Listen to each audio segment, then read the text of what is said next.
우리 인사할게요. 할렐루야, 하나님 살아계십니다. 앞뒤 좌우 옆으로 같이 하십시다. 4번 하십니다. 할렐루야, 우리 하나님 살아계십니다. 하나님 살아계세요. 우리 하나님 살아계십니다. 아멘. 1970년도였어요. 제가 초등학교 4학년 때 저희 집이 거제리로 이사를 왔습니다. 이모님 댁 옆으로 이사를 왔어요. 10월이었어요. 목요일날 우리가 이사를 왔는데 주일날 원구형, 그 당시는 원구형입니다. 허원구 목사님이. 제가 분명히 지금 기억해요. 야들아 교회 가자 그랬어요. 저희 집 앞에 오셔갖고 주일날 아침에 야들아 교회 가자 그 말로 저희 형인 이원호, 저 우리 여동생 순옥이, 진영이, 우리 4명이 다 이 거성교회로 왔었어요. 1970년도. 그때는 저희가요, 교회가 뭔지, 예수님이란 예수는 들어본 적도 없고 교회가 뭐 하는지도 몰랐어요. 십자가가 지나다가도 저게 뭔지 모르니까 이렇게 인식이 없었던 거죠. 그로부터 3년 뒤에 저희 원구 형이 서울 장신의 3학년 때였어요. 제가 중학교 1학년 때 방학이라서 내려오는데 저한테 이제 형님이 그러시는 거예요. 중학교 1학년이에요. 해구야, 니 지금 죽으면 천국 가나? 중학교 1학년이었습니다. 제가요, 교회 나오자마자부터 아까 어느 분이 그러시는데 우리 국민학교 때 그 학생회가 그걸 새싹회라 그랬어요. 새싹회 회장도했습니다. 한 줄도 교회에 빠지지 않았어요. 그리고 모세가 홍해 가르는 거, 다윗이 골리앗 잡는 거, 샘선이 그냥 건물 무너뜨리는 거 다 들었는데 구원 천국에 대해서 잘 몰랐어요. 그래서 생각했는데 잘 모르겠는데 그랬습니다. 그랬더니 원구 형이 큰일 났네 지금 이거. 그래서 요절 쪽지를 주더니 이거 외워가지고 일주일에 한 번씩 우리 집에 와. 그렇게 해서 4주 동안 형 집에 갔어요. 마지막 주일날 영접 기도했습니다. 그렇게 제가 예수님을 영접했어요. 1973년 일이었어요. 이 거성교회가요, 저희가 거제리로 이사오고 또 우리 허석권 목사님, 원구 형, 전도식 목사님, 거성교회, 또 주일학교 선생님들, 우리 79기 동기들, 선후배들, 이 많은 분들을 만난 이 깨구리 동산이 저한테는요 갈릴리 바다예요. 그러다가 고등학교 2학년 때 우리 부흥회 기억나시죠? 우리 선생님들, 저희 선배님들 봄가을로 부흥을 했었어요. 부흥회 마지막 날 부흥 강사들이 늘 그렇게 이야기합니다. 여기 주의 종 될 사람 손들어. 그때는 목사님들이 부족했기 때문에 신학교를 가도록 막 이렇게 그걸 했어요. 목사 될 사람 손들어. 그런데요, 그 자리도 기억합니다. 여기에요. 여기인데 그때는 목적 건물이었으니까 요 아래죠. 2층이 아니고. 손들 용기는 없고 마음속으로 하나님 저 그러고 싶어요 그랬어요. 저는 그게 서원인 줄도 몰랐고 그 서원이 그렇게 무서운 건 줄도 몰랐어요. 그게 고등학교 2학년 됐는데 이제 다음에 고등학교 3학년 때 원서를 쓰는데 신학교를 갈까 이런 마음에 생각은 있었습니다. 그런데 아무하고도 의논을 못했어요. 그때 만약에 제가 목사님하고 의논을 했거나 우리 선생님하고 의논을 했더라면 제가 지금 가려고 하는 길을 아마 그 20대에 갔을지도 모르겠어요. 그래서 저는 이제 상대를 갖고 2002년 3년 이때 예수님을 인격적으로 만났어요. 40대 초반이었습니다. 예수님을 인격적으로 만나니까 그동안 회사에서 뭐 승진하고 인정받고 막 남들보다 잘하려고 했던 게 이게 가치 무의미해지기 시작합니다. 세상에 막 제가 추구하던 가치들이 크게 의미가 없어집니다. 그리고 자꾸 하나님 말씀만 공부하고 싶고, 그래서 신학을 가고 싶다는 마음, 하나님 공부하고 싶다는 마음이 자꾸 들었어요. 그런데 아직 아이들도 크고 하니까 그러지를 못했던 거죠. 그게 40대 초반이었는데 그로부터 10년 뒤에 제가 탈봇 신학교에 들어갔습니다. 5년을 공부하고 지난 5월에 이제 졸업했습니다. 그런데 이제 아직 초보잖아요. 초보 운전인데 이 큰 거성교회에서 제가 이렇게 말씀 전할 수 있게 된 것도 이제 엄청 큰 은혜입니다. 어머님이 지금 양로병원에 계시는데 어머님 뵈기 위해서 3주를 작정하고 이제 부산을 왔습니다. 첫 주일에 그때 이제 셀 점심 시간이었어요. 그래서 제 동기 광수가 속해 있는 정만택 집사님 셀에 가서 점심을 먹는데 후배 서복순 집사님이 오빠 고등부 설교 한번 하지? 그럴 거예요. 그래서 제가 미국에서 올 때 이런 마음이 있었어요. 새벽 기도라도 좋으니까 3주가 있으니까 새벽 기도라도 좋으니까 제가 말씀을 좀 전할 수 있는 그런 실습이죠. 저로서는 기회가 있었으면 이렇게 마음에 그것만 있었지 뭐 기도하거나 이렇게 하나님께 기도하거나 간청하지는 않았어요. 그런데 서복순 집사님이 아주 그러는 거예요. 그러다가 이야기하던 뭐 청년부도 그럼 같이 오후에 예배 설교하지 이제 그랬어요. 그러니까 정만택 집사님이 여보 자꾸 그 부담 주지 마요 그러는 거예요. 근데 저는 속으로 그랬어요. 집사님 그냥 두세요. 성령님께 순종하고 있습니다 지금.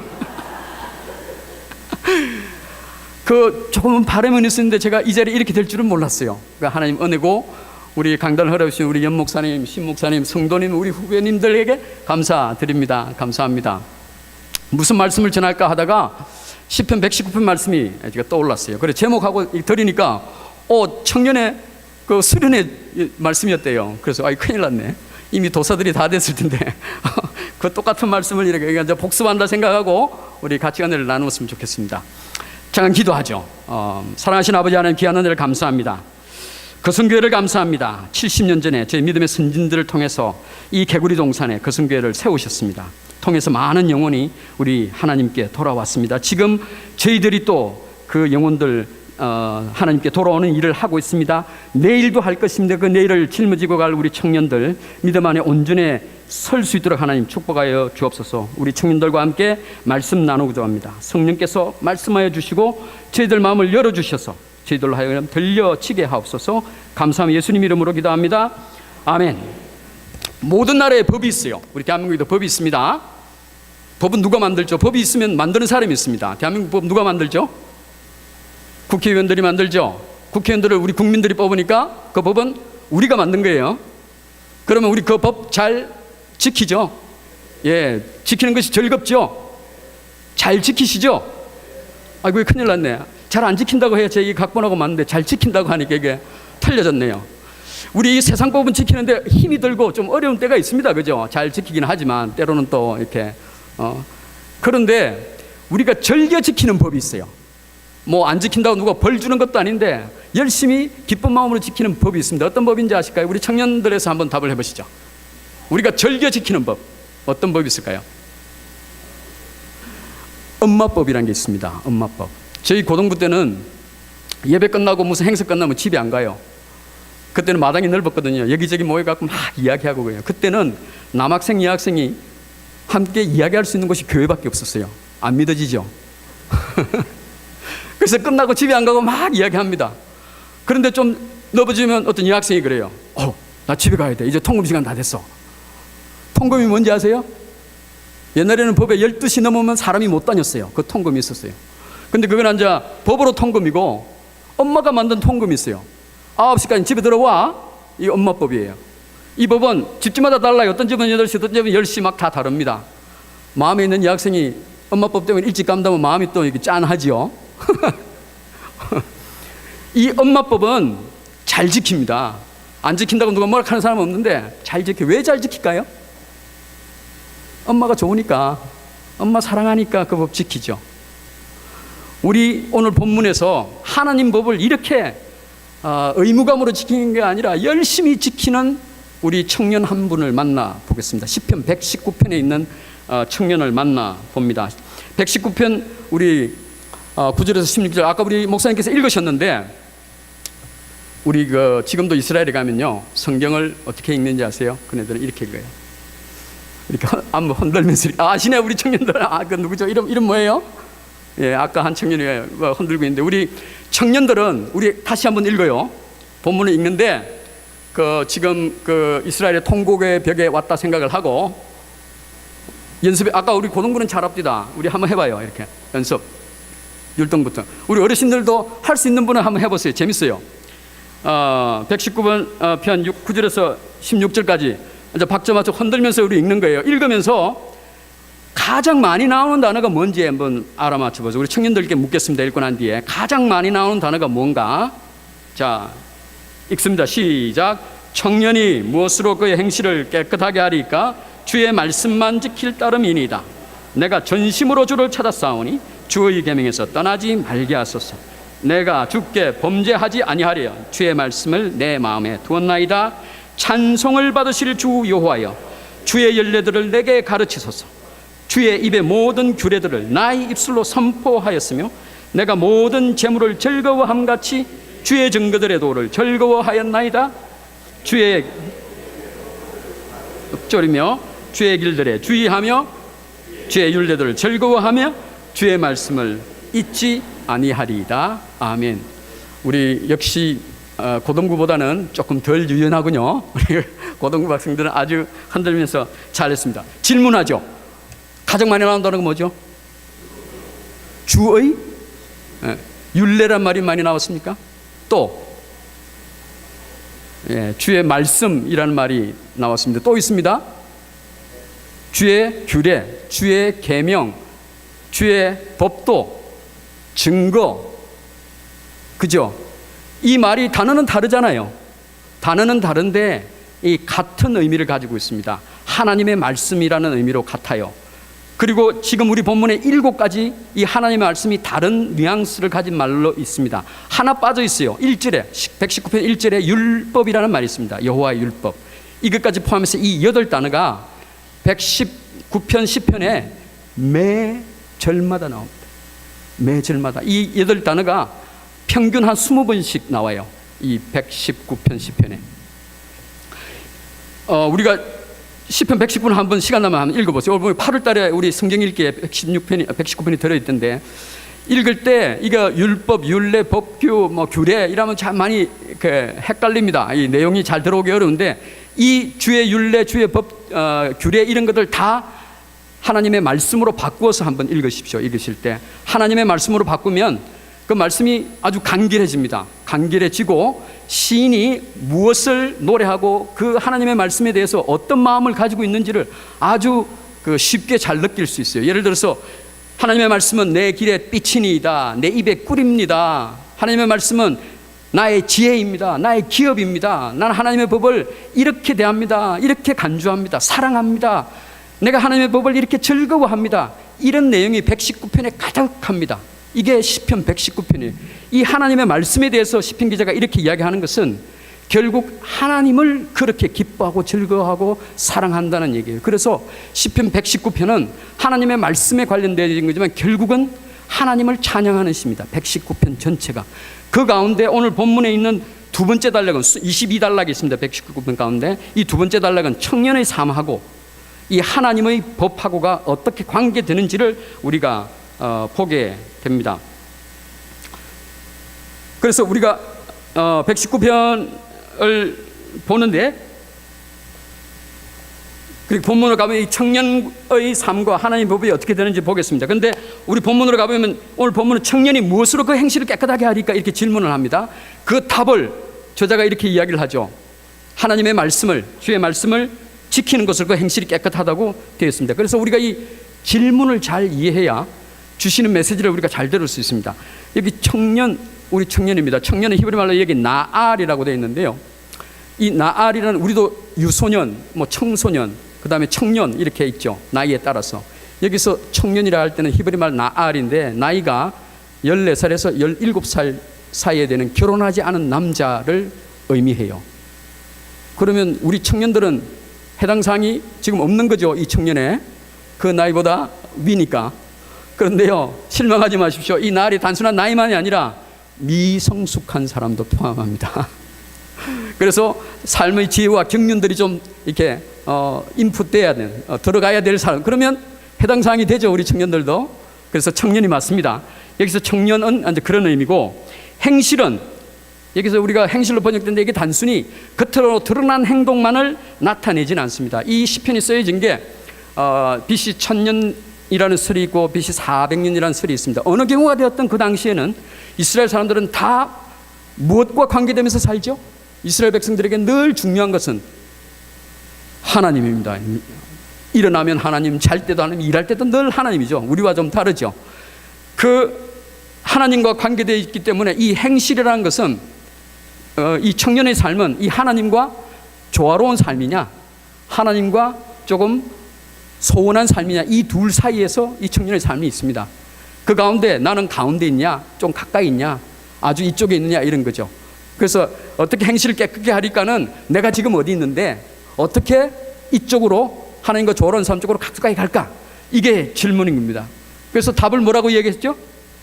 주의 말씀을 지킬 따름입니다. 여기서 주의 말씀을 지킬 따름이라고 했지만 사실은 우리 한글 번역은 바로 결과로 가버렸어요. 그런데 주의 말씀에 따라서 내가 하나님과의 관계가 바르게 되어지는 것을 말씀을 지킬 따름이라고 되어 있습니다. 그래서 하나님의 말씀에 따라서 내가 하나님 관계가 이렇게 바르게 되면 그것이 사실은 행실이 깨끗한 거예요. 우리는 지금 행실이라는 행동을 의미하지만 하나님 관계가 그렇게 바르면 우리 행실이 바르게 깨끗하게 될까요? 안 될까요?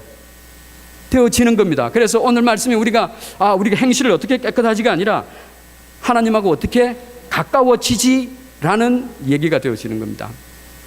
그런데 우리 그 시편 기자는 이 하나님하고 이미 많이 가까워요. 우리는 어떻습니까? 우리는 지금 하나님하고 가까우려면 일단 하나님하고 내하고 관계부터 해야 돼요. 하나님 살아계신 거 맞아? 하나님 창조주 맞아? 아멘. 우리는 목사님이니까. 그런데 우리 청년들 어때요? 그렇게 되어 있습니까? 아멘. 예, 감사합니다. 그러면 아주 쉽네요. 이게 우리 번역이 사실은 주의 말씀이라고 되어 있지만 사실은요, 너의 말씀이에요. 물론 그 영어에는 또 히브리 말에도 존칭은 없으니까 아주 친숙한 관계로 너의 말씀, 그 하나님의 말씀. 우리는 너의 말씀이라고 하면 좀 어색합니다, 그죠? 우리는. 그래서 우리 좀 편한 말로 아버지 말씀이라고 한번 바꿔보죠.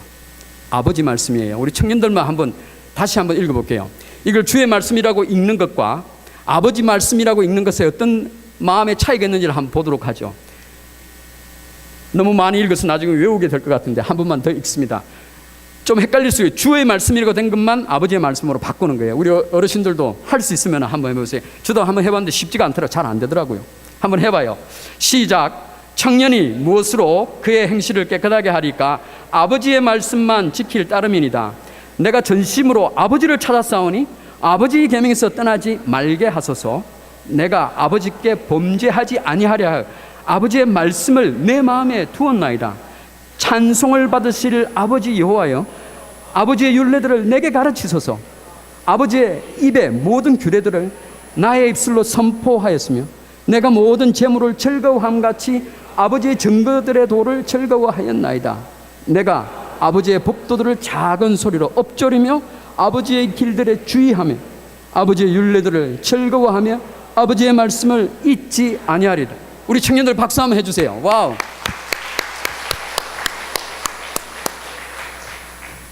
이거 어색하면 어떡하나 이랬는데 너무나 어색하지 않게 잘해 주셨습니다. 감사합니다. 이 시편 기자가 이 본문을 가지고 오늘 이 시간에 우리 거성 청년들에게 내가 왜 이 말을 한 줄 알아요? 라고 하면서 그걸 알려준다고 했을 때 뭐라고 얘기를 했을까요? 우리 주제가 이제 9절이니까 9절에 있는 내용이에요. 그래서 그걸 제가 이렇게 한번 말을 만들어 봤습니다. 맞는지 한번 들어보세요. 청년이 바르게 살려면 하나님의 말씀에 따라서 신중하게 살아야 됩니다. 이렇게 시편 기자가 우리 거성 청년들에게 지금 말씀해 주고 있는 것 같아요. 우리 같이 한번 따라 할까요? 청년이 바르게 살려면 말씀에 따라 신중하게 살아야 됩니다. 그렇습니다. 시편 기자가 이렇게 결론을 내놓고 그다음 10절부터 16절까지 이 7개 절에 대해서 이게 왜 내가 그렇게 이야기한다고 지금 설명하고 있어요. 그 10절에 보면 내가 전심으로 주를 찾았사오니 그럽니다. 이게 찾는 게 어딨지, 전화기가 어딨지 이렇게 찾는 게 아니라 요구하는 거예요. 나 그거 필요해요. 주세요. 나 그거 필요합니다. 요구하는 거예요. 찾는 게 다라시라는 말인데, 예, 그렇죠. 다라시라는 말인데 전심으로 나 이거 필요해요. 주세요라는 거예요. 그래서 이 기자가 주세요. 나 필요해요. 하나님을 그렇게 달라고 했잖아요. 그러면 주셨을까요? 안 주셨을까요? 당연히 주셨죠. 하나님이 주셨죠. 그러면 이 시편 기자가 그걸 받았습니다. 그런데 그 하반절에는 보면 시인은 주의 계명에서 떠나지 말게 하소서 이렇게 이야기합니다. 그러면 그렇게 달라고 간청해서 받았으면, 하나님을 받았으면 하나님에게서 떠나지 말라고 해야죠. 그런데 주의 계명에서 떠나지 말라고 이야기합니다. 이게 좀 자연스럽지가 않아요.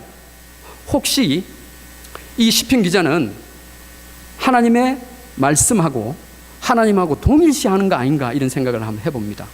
그래서 이걸 뒤바꿔 봅니다. 내가 전심으로 아버지의 말씀을 찾고 구하고 먹었사오니 아버지에게서 떠나지 말게 하소서. 말이 되나요? 말이 되죠. 그러면 이 아버지 하나님이라는 말과 하나님 말씀이라는 게 거의 같다는 의미가 되어져요. 즉 우리가 하나님 말씀을, 주의 계명을 이렇게 찾는다는 것은, 주의 계명은 우리로 하여금 하나님의 임재로 이끌어요. 그리고 임재 가운데 머물게 합니다. 아버지 말씀은 우리로 아버지께로 이끌고 아버지의 임재 가운데 있게 해요.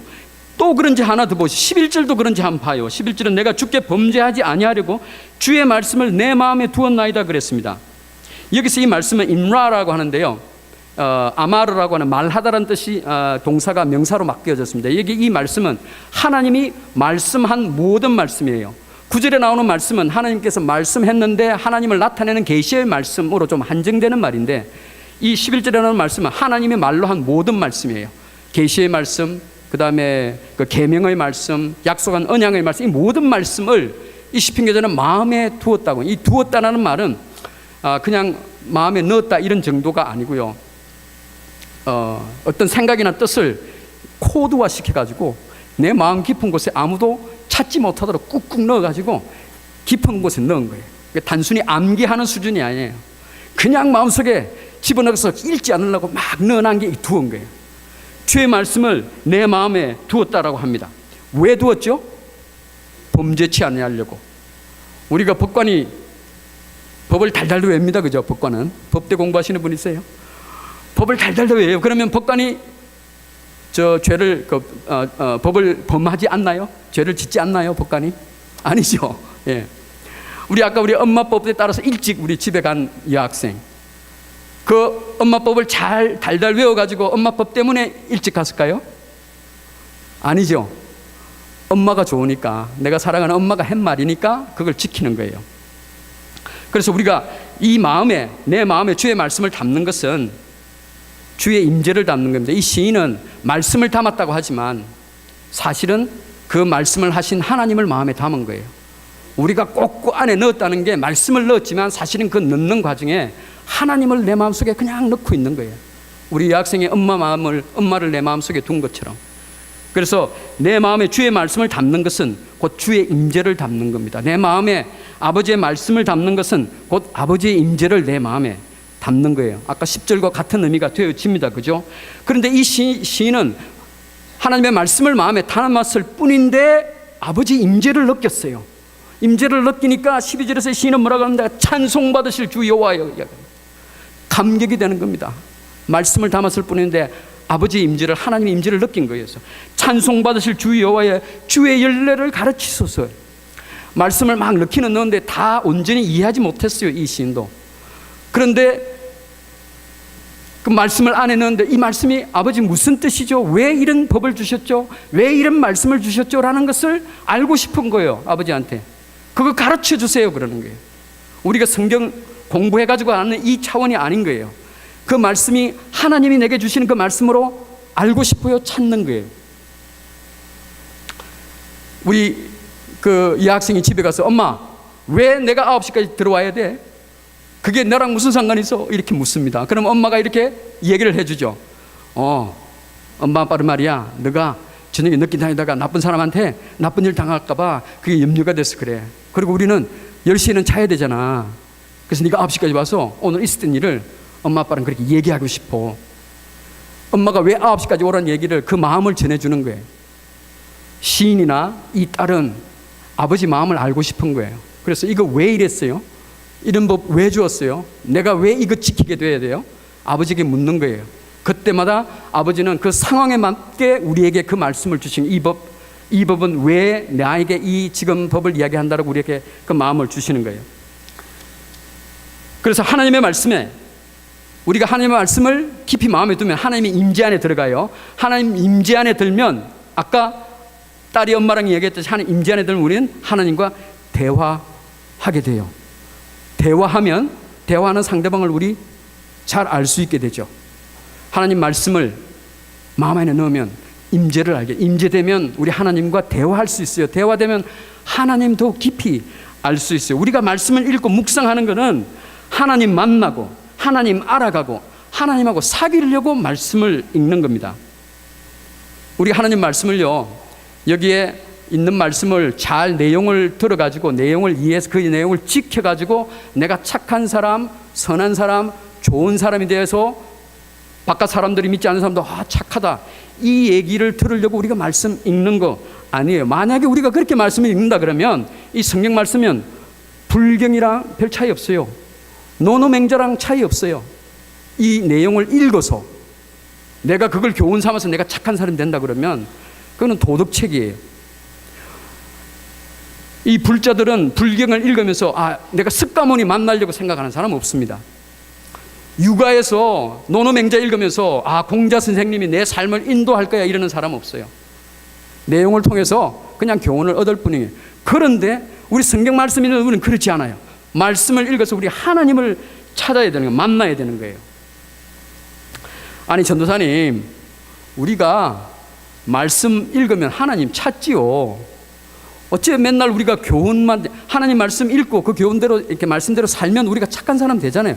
우리가 하나님 찾고 그리고 또 말씀대로 생활해서 그 착한 사람이 되어지는 거죠. 아니 왜 우리가 성경 읽으면서 하나님 찾지 않는다고 자꾸, 아니 성경 읽으면서 하나님 찾는 건 선지자님만 그렇게 찾는 줄 알아요. 우리도 그렇게 찾는다고요. 이렇게 반론할 수 있어요. 당연히 우리 읽으면서 하나님을 찾지요. 그런데 잘하셨습니다.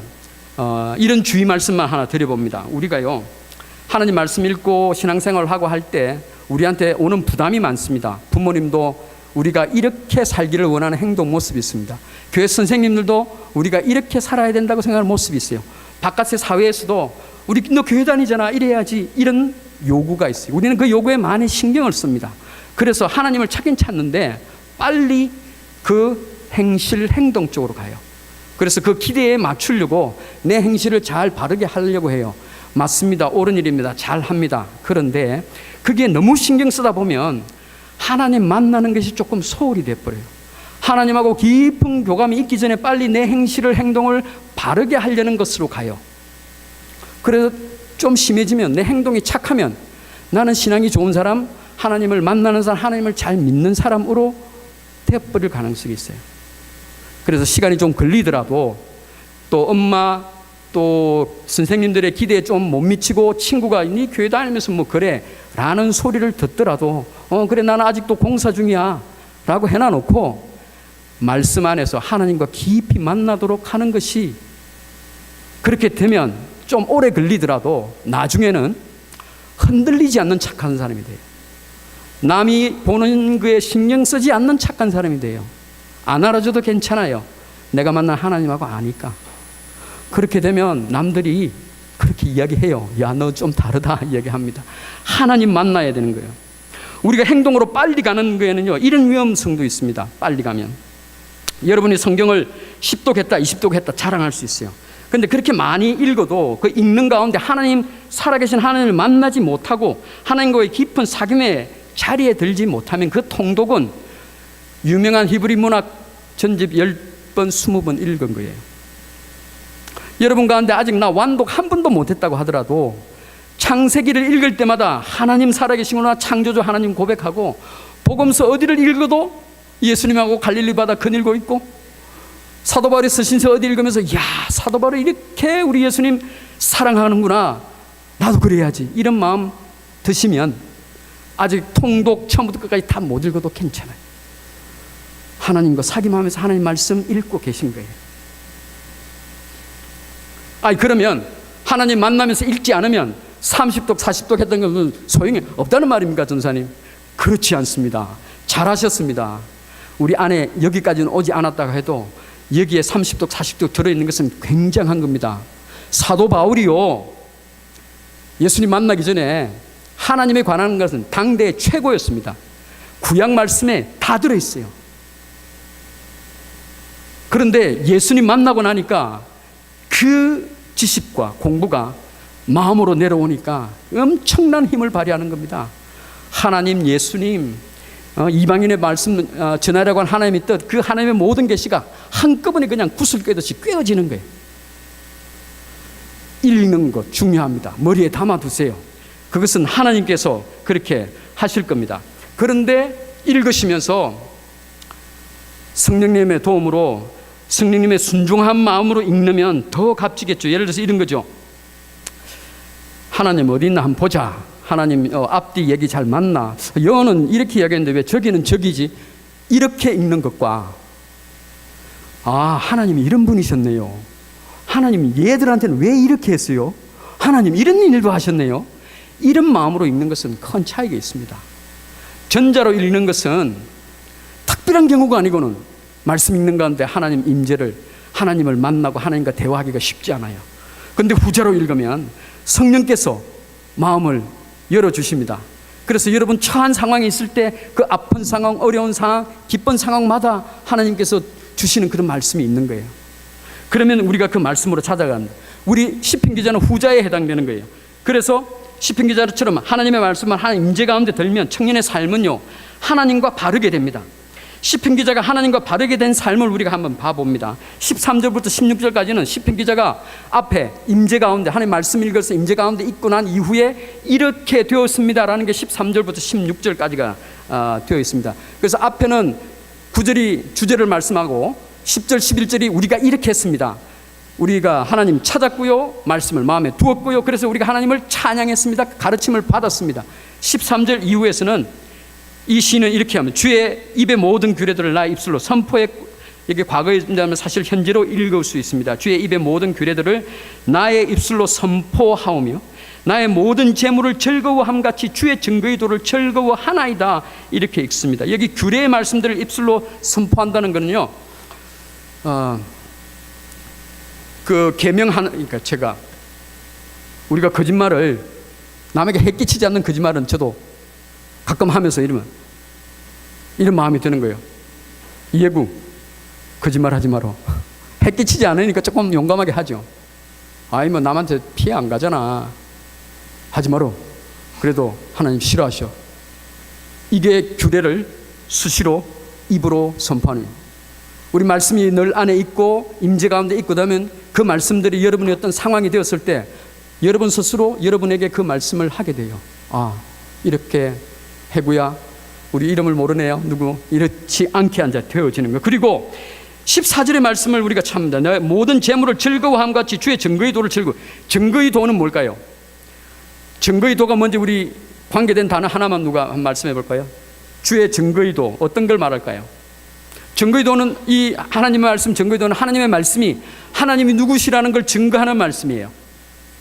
증거의 도와 관계된 말씀 뭐가 하나 있을 수 있을까요? 하나님 증거하는 것, 뭐? 예, 아까 우리 고등부에서는 답이 나왔어요. 하나, 말씀, 계시 말씀. 우리 고등부 또 있습니다. 우리 또 뭐 있지가? 우리 천지 만물. 천지 만물이 우리 또 하나님 나타내는 증거의 말씀이에요. 저는 예수님 인격적으로 만나고 더 이렇게 말씀을 알아가고 공부하면서 창세기 1장 1절이 얼마나 어려웠는지 모르겠어요. 태초에 하나님이 천지를 창조하시니라. 창세기 1장 1절이 아니면 요한복음 3장 16절도 의미가 크게 없어요. 하나님이 만드신 우주 만물이에요. 여러분과 저도 하나님 만드신 거예요. 그 증거를 즐거워하는 거예요. 하나님의 그 증거를 느껴질 때마다, 보여질 때마다, 보통 때는 자연이 그냥 보이다가 어느 순간에 그 자연이 정말 하나님 살아계시네요 라는 마음에 드는 그 자연을 볼 때가 있어요. 그게 주의 증거의 도예요. 그것이 즐거운 거예요. 근데 이 즐거운 게 재물의 즐거움만큼이래요. 우리 14절 읽으면 어느 게 지금 더 만큼이니까 비슷해요. 비슷하지만 조금 우리 한국말에 차이가 있어요. 재물의 즐거움하고 증거의 즐거움은 어느 게 좀 더 높다고 지금 저자가 얘기하고 있는 것 같아요. 국어를 국어식으로 생각하면 재물의 즐거움만큼 내가 주의 증거의 즐거움을 즐거워하나이다. 어느 게 더 높아요? 예, 그렇죠, 목사님. 저도 그렇게 묵상했어요. 재물의 즐거움이 더 높은 거예요. 원래는 이렇게 쓰면 안 되잖아요. 주의 증거의 즐거움이 그래도 재물 즐거움보다 높아야죠. 시편 기자는 재물의 즐거움이 그만큼 좋다는 얘기가 돼요. 재물의 즐거움이 우리한테 그만큼 또 큰 거예요. 그만큼 우리 주의 증거의 즐거움을 이야기할 때 재물의 즐거움을 이야기해야 될 만큼의 그런 상황이,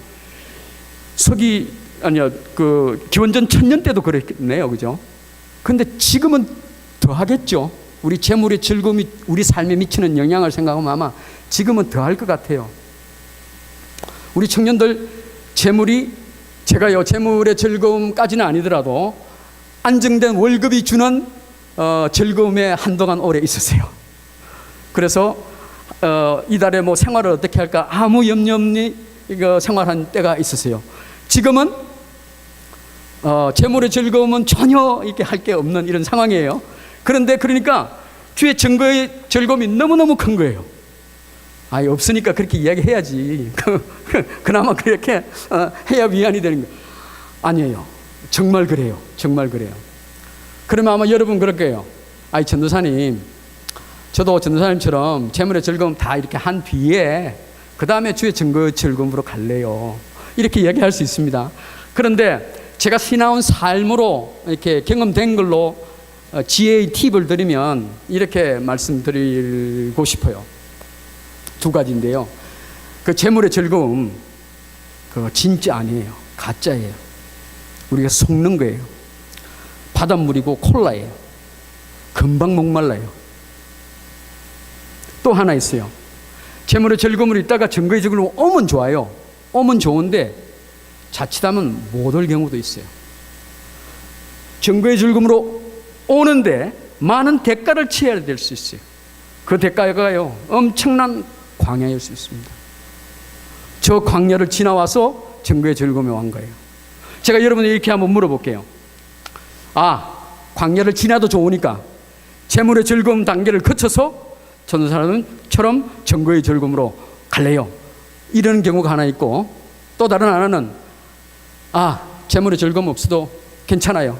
광야에 그 어려움 없이 평범한 삶 가운데 내 증거의 즐거움으로 살래요. 두 개가 있어요. 어느 쪽으로 할래요? 앞에 갈래요? 뒤에 갈래요? 앞에 거 솔직하게 좋습니다. 앞에 게 또 다 경험을 해봐야 되죠. 그렇습니다. 그런데 뒤에 것이 주는 그 즐거움을 용감하게 한번 해보시기 바랍니다. 그 말은 그 앞에 게 즐거움을 추구하지 않으면 돼요. 어쨌거나 우리는 말씀 안에 있습니다. 말씀 떠나지 말고 예배 떠나지 말고 교회 떠나지 말고 있으면, 우리가 앞에 거 추구하지 않고 있으면, 우리가 증거의 즐거움으로 살면 하나님이 재물도 주셔요. 그 재물은 진짜 귀한 재물이에요. 그 재물 가지고 정말로 더 큰 그 증거의 즐거움을 살 수 있어요. 아마 그런 의미로 그렇게 하셨으리고 제가 생각합니다. 이렇게 돼서 이제 15절 16절 남았는데 앞부분에서는 이렇게 했습니다. 그랬더니 이 시편 기자는 이렇게 규례들이 나에게 규례를 이야기하고, 또한 내가 주의 증거의 도를 즐거워합니다. 그렇게 되어지면 15절 16절에는 우리 시편 기자가 결단을 해요. 어떤 결단을 하는지 우리 한번 읽어볼까요? 어떤 결단인지. 이제 미래 시제인데요. 우리 한글로는 표현이 잘 안 되는데 미래 시제입니다. 15절 16절 같이 한번 읽어봅니다. 우리 청년들, 시작. 내가 주의 법도를 작은 소리로 엎조리며 주의 길들에 주의하며 주의 율례들을 즐거워하며 주의 말씀을 잊지 아니하리이다. 이게 결단입니다. 말씀 안에 임재 있으니까 주의 말씀대로 사는 즐거움이 있습니다. 그 즐거움을 우리는 계속 유지하고 싶죠. 유지하려면 우리가 말씀을 잊지 않아야 되는 거예요. 그렇게 하면 우리의 행동도 이제 깨끗해지는 거예요. 하나님과 동행하면 우리 삶이 깨끗해집니다. 우리가 엄마 아빠랑 같이 살면 우리 삶이, 행동이 깨끗해지겠죠. 여러분 생각해 보세요. 엄마 아빠랑 같이 살 때, 지금도 같이 사는 우리 청년들인지 모르지만 어릴 때 우리 행실이 깨끗했어요. 엄마 아빠랑 같이 있으니까. 지금은 엄마 아빠를 좀 떠나야 되거나 떠나고 있는 중이에요. 그런데 아직 우리는 성숙되지 못했어요. 그러다 보니까 우리 행실이 우리 마음에 안 들 때가 있는 거예요.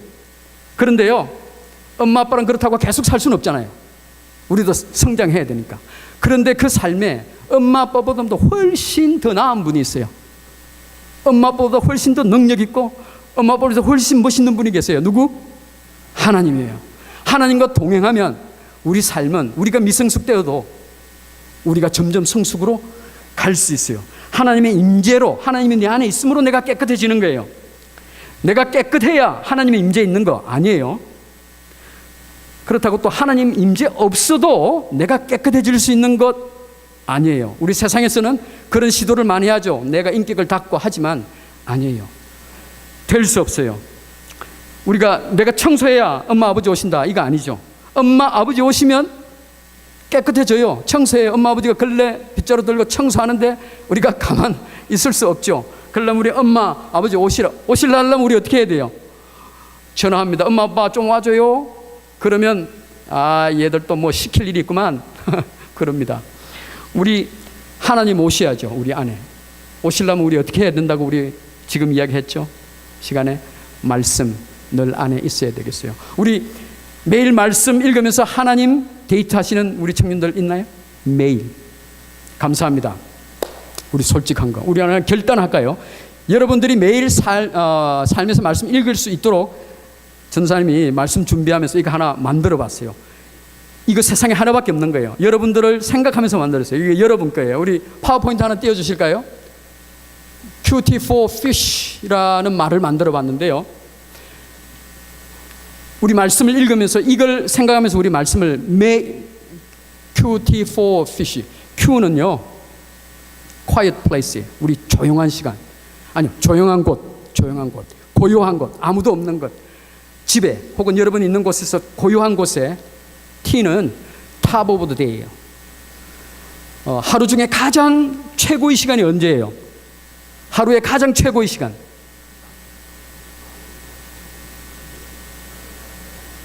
소리 들리게 우리 답 한 번만 해주세요.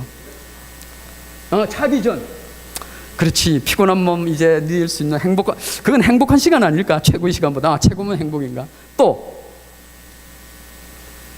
최고의 시간. 잠에서 깨어난 바로 그 시간이 최고의 시간이에요. 왜냐하면 우리 마음이 자는 동안에 다 아무런 생각이 없어 조용해졌어요. 고요해졌어요. 우리 하루 동안 살면서 우리 잘 모르지만 이 마음 안에는 엄청난 소용돌이가 있습니다. 때로는 여러분들 많이 느끼죠. 느끼지 않더라도 이 마음 안에는 엄청난 소용돌이 있어요. 그것이 없는 때가 아침에 일어나자마자 바로예요. 그 시간을 조금은 즐기세요. 대개 일어나자마자 분주하게 움직이지 말고 5분만이라도 그 고요한 시간에 조용한 장소에서 우리 말씀 가지자고. 어떻게 읽느냐면 fish로 읽어요. Father, Son, Holy Spirit. 아이는 그냥 fish로 만들려고 아이를 넣었어요. 말씀 읽으면서 아버지 만나주세요. 아버지 오세요. 전화하는 거예요. 아버지 오세요. 말씀 어느 말씀을 읽더라도 아버지 오늘 뭐라고 말씀하시죠? 아버지 어떤 모습이세요? 교훈을 찾으려 하시고 자꾸 아버지를 일한 거, 말씀하신 거 그걸 찾으려고 하는 거죠. 선 예수님 왜 이 땅에 오셨죠? 왜 왔어요? 왜 죽었어요? 라는 질문을 가지고 말씀을 읽으세요. 신약뿐만 아니라 구약을 읽었어도 그 질문에 대한 답은 우리 얼마든지 구할 수 있습니다. 다양한 답이 많이 있을 수 있어요. 답 구하면서 여러분이 예수님과 친해져요. 예수님이 왜 오셨는지 여러분 마음속에 자꾸 새겨져요. 하나님 예수님을 마음에 자꾸 새겨집니다. 이거 우리가 지식으로 공부해가지고 잘 읽어가지고 되어지지 않아요. 성령님 도와주세요 해야 돼요. 저도 경험합니다. 옛날에는 많이 읽어도 이해되지 않던 게요. 성령께서 도와주시나 하면 여기에 이런 뜻이 있었나? 이런 말인가? 이렇게 읽어줘요. 읽기 전에 늘 성령께서 읽으세요. 저는 들을게요. 하는 마음으로 그렇게 읽으세요. Cutie for Fish. 여러분 위해서 만들었어요. 기억하시고 매일 그렇게. 우리 그렇게 결단하는 분에게 손 한번 들어주세요. 와우, 맞네요. 우리 앞에 계신 분 성함 한번 말씀해 주실래요? 네? 예민님 혹시 누구 아시는 분 있어요? 잠깐 일어날까요? 괜찮아요. 우리 젊은데. 우리 예민 양이 위해서 우리 그 기도해 주실 분 우리 한번 손 들어 봅시다. 예민 양이 말씀을 늘 읽고 하나님의 임재 가운데 그 청년의 삶을 살 수 있도록 내가 기도하겠다. 감사합니다. 예민 혹시 얼굴 하면 기억하세요. 우리 옆에 아까 계던 청년 일어나세요. 아까 손 들었잖아. 일어나요. 빨리. 우리 시간 잡고 가니까. 크게 이름 이야기하세요. 강동우로 해요. 강동우. 기도하시겠다. 강동우 위해서 기도하실 우리 어머니와 아버지. 아무도 안 계시나요? 예, 마음속으로 강동우 위해서 기도해서 얼굴 아시는 분, 또 결단하시는 우리 한 분만 더 할게요. 시간 그거 하니까. 이게 대박인 거예요. 아멘. 일어나세요. 크게 말씀하세요. 네? 신재원 양 위해서 기도하실 분 우리 손 들어주세요. 정말이에요. 이거는 매일 기도하셔야 되는 하나님과의 약속이에요. 친구도 있습니다. 신재원 이름 쓰시고 여러분 새벽 기도할 때마다 신재원 양을 위해서 기도해 주세요. 안 일어난 친구들 손해본 것 같죠? 한 분만 더 기회를 드릴게요. 아멘. 와우. 일어나세요. 이름 강동현. 손 들어주세요. 기도하겠다. 내가 강동현이 위해서 기도하겠다. 아멘. 우리 어머님 아주 여러분 그러세요. 감사합니다. 우리 청년들 이름표 받아가지고 우리 기도해 주세요. 우리도 지나왔잖아요. 저도 지나왔어요. 지나올 때 제 삶을 지금 여기서 얘기해봐라 이러면 못해요. 못해요. 저도 회사 다니고 제가 어떻게 회사를 다니는지 이야기하면 제가 여기서 여러분에게 설교할 자격이 없어요. 그런데 하나님이 하세요. 하나님이 하세요. 교회 떠나지 말고 예배 떠나지 말고 계세요. 그러면 하나님이 하세요. 기도하고 우리 마칩니다. 살아계신 아버지 하나님 귀한 은혜를 감사합니다. 정말 우리 꽃 같은 청년들, 정말 귀한 청년들 우리 교회에 주셔서 감사합니다. 이 청년들을 통해서 우리 거성교회를 계속 이어가게 하시고 이 청년들을 통해서 하나님을 알지 못하는 우리 친구들이, 이웃들이 하나님이 계시구나 하는 것을 어렴풋하게나마 짐작할 수 있는 우리 청년들 될 수 있도록 하나님 축복하시고 이끌어 주옵소서. 감사합니다. 구원하신 예수님 이름으로 기도합니다. 아멘.